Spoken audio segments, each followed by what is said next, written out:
everyone, I'm delighted to be speaking with you today.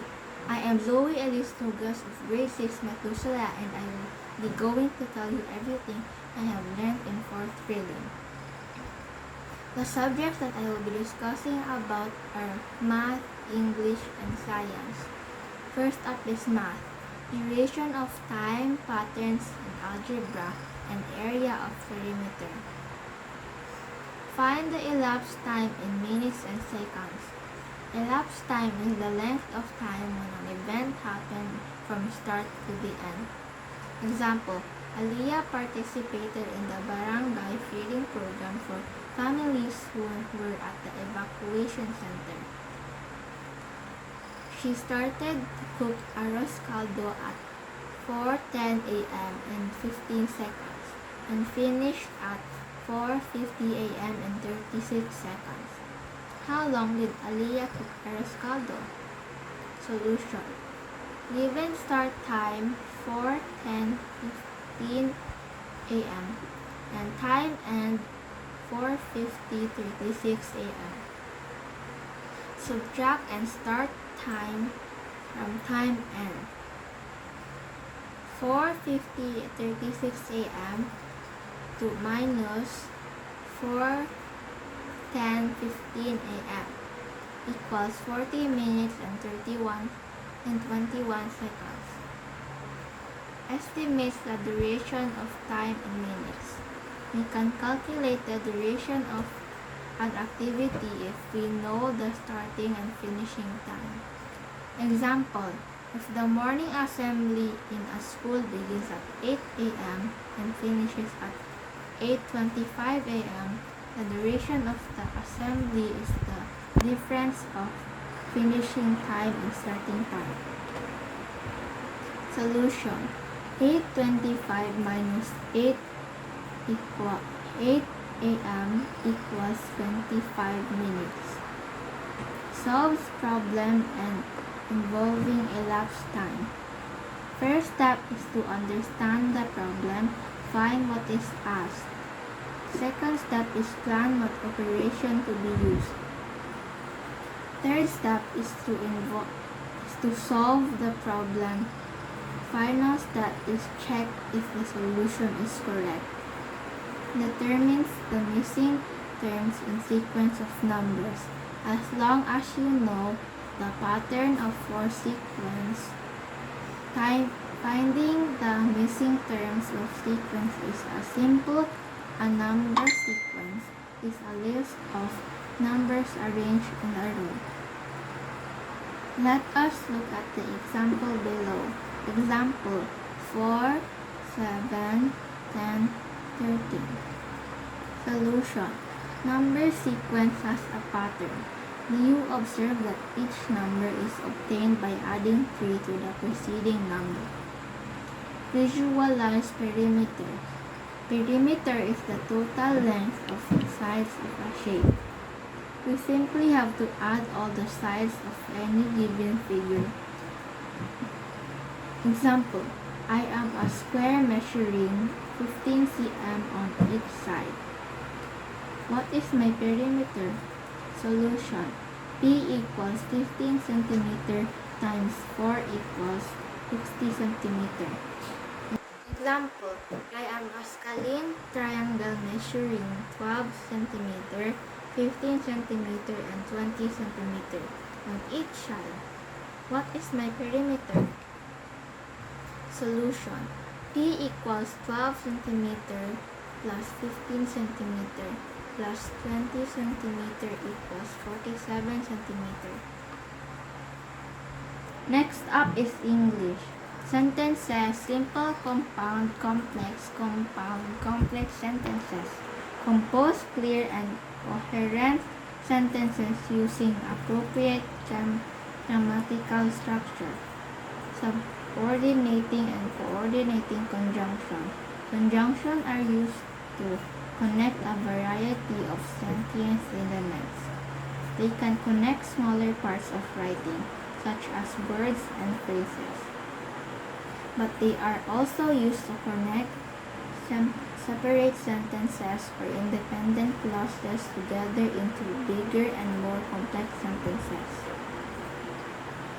It is easier to remember the coordinating conjunction if you know the word fanboys. F for represents a reason. A and presents non-contrasting ideas. N nor presents non-contrasting negative ideas.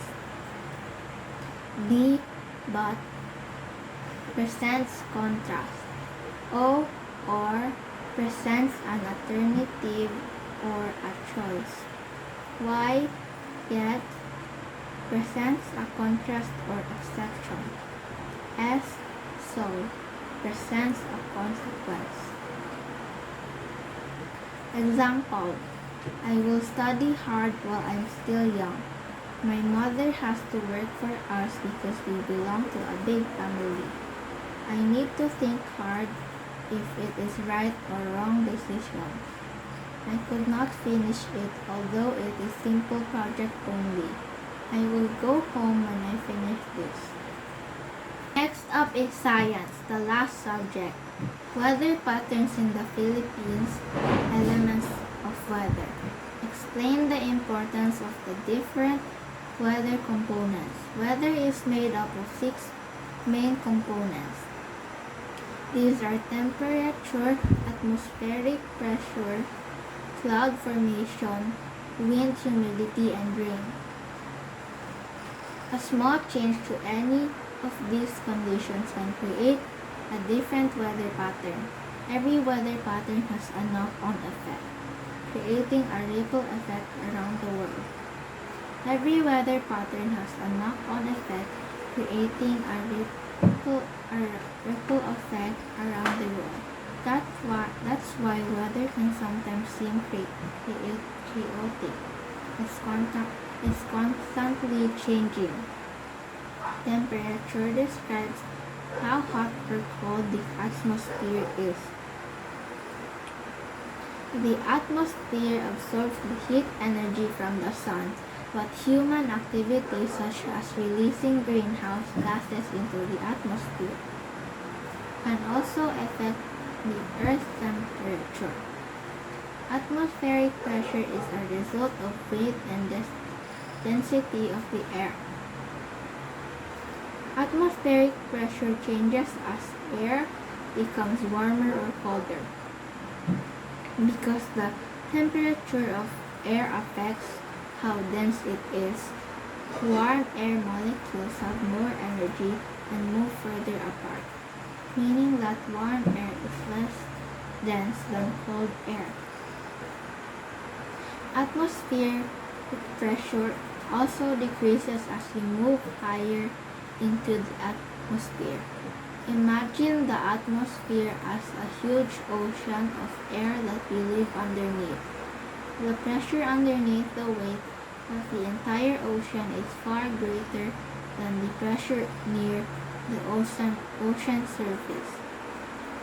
That's why the atmospheric pressure decreases as you move higher in the atmosphere. High pressure weather systems tend to bring cooler temperature and clear skies.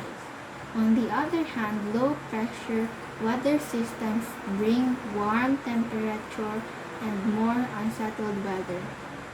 Clouds are visible masses of water vapor in our atmosphere. They are formed when water evaporates from places like ocean and lakes, and then condenses when it cools down again. Wind is the movement of air in the sky. Wind is caused by the different air pressures of our atmosphere. Air from areas of high pressure tries to move into areas of low pressure. The greater life between the air pressure, the faster the air moves between the two areas. Humidity. Humidity describes the amount of water vapor in the air. Water vapor makes up anywhere between 0.1% and 4% of the gases in our atmosphere. Warmer air can carry more water vapor than cooler air, which is why warm tropical climates often feel sticky. Rain happens when the water droplets fall from clouds in the sky. Clouds are full of tiny water droplets, and as they collect more moisture, those droplets become heavier and heavier. Eventually, the droplets become too heavy to stay in the sky, and they fall on the ground. Observe the changes in weather before, during, and after the earthquake. In the 4th century BC, Aristotle proposed that earthquakes were caused by wind traps in subterranean caves. Small tremors were thought to have been caused by air pushing on the cavern roofs, and large ones by the air breaking the surface. This theory led to a belief in earthquake weather, that because of large amount of air was trapped in underground, the weather would not be hot and calm before an earthquake. A later theory stated that earthquakes occurred in calm, cloudy conditions and were usually preceded by strong winds, fireballs, and meteors. There is no such thing as earthquake weather.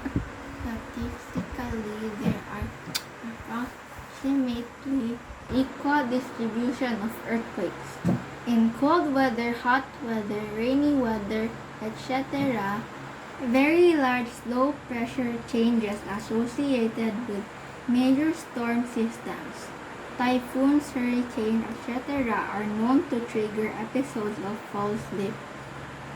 Slow earthquakes in the Earth's crust may also play a role in triggering some damaging earthquakes. However, the numbers are small and not statistically significant. And that brings me to the end.